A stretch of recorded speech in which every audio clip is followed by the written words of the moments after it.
नमस्कार, मी आदिती वरदा सुनील तटकरे, मंत्री महिला व बालविकास विभाग, महाराष्ट्र राज्य। येत्या अक्षय तृतीयेच्या आपल्या सर्वांनाच मी मनापासून शुभेच्छा देते।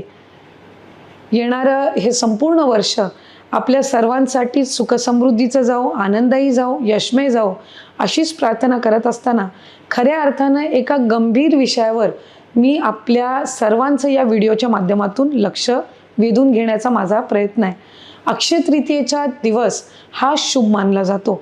अनेक विवाह, अनेक शुभ कार्य असतील, याच्यासाठी सर्वात उत्कृष्ट जे दिवस असतात किंवा जे शुभ काळ म्हणून ओळखले जातात त्याच्यातलं एक अक्षय तृतीय।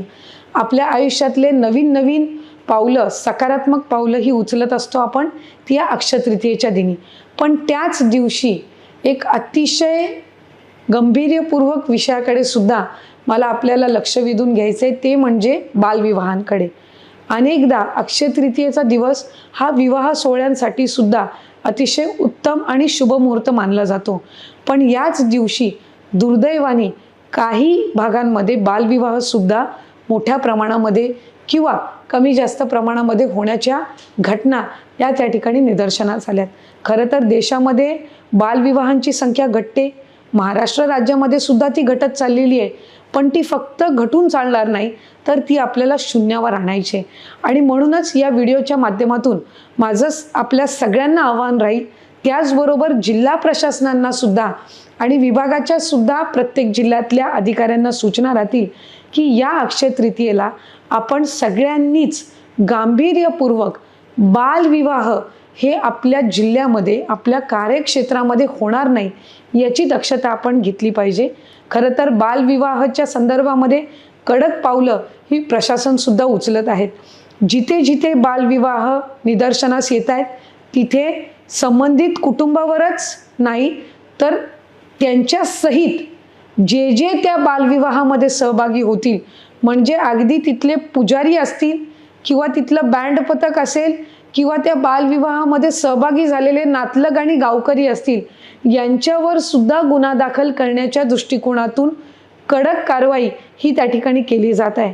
त्यामुळे या सगळ्या गोष्टींचा विचार करून खऱ्या अर्थानं बालविवाह हा गुन्हा आहे।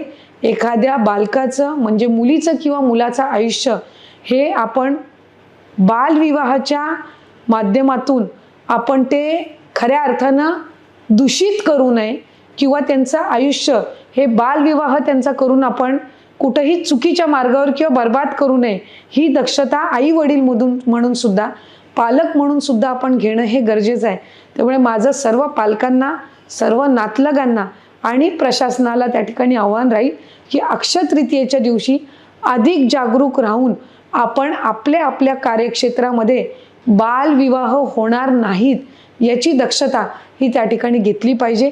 आणि जिथे जर दुर्दैवाने अशा पद्धतीच्या घटना आढळल्या तर त्याच्यावर कडक शासन करण्याची त्या ठिकाणी विभागाकडून आणि स्थानिक प्रशासनाकडून कारवाई जी आहे ती केली जाईल याची सुद्धा नोंद ही संबंधितांनी त्या ठिकाणी घ्यावी। माझी या व्हिडिओच्या माध्यमातून संबंध राज्यातील ग्रामपंचायतीचे सरपंच, त्यांच्या संपूर्ण कार्यकारिणीला, त्याचबरोबर शहरातल्या सुद्धा स्थानिक लोकप्रतिनिधींना विनंती राहील की आपण याच्यामध्ये पुढाकार घ्यावा आणि आपल्या कार्यक्षेत्रामध्ये बालविवाह होणार नाहीत यामध्ये आपण सगळ्यांनी सुद्धा अधिक अग्रेसरपणाने त्या ठिकाणी भूमिका घ्यावी, अशीच माझी आपल्या सर्वांना विनंती राहील। धन्यवाद।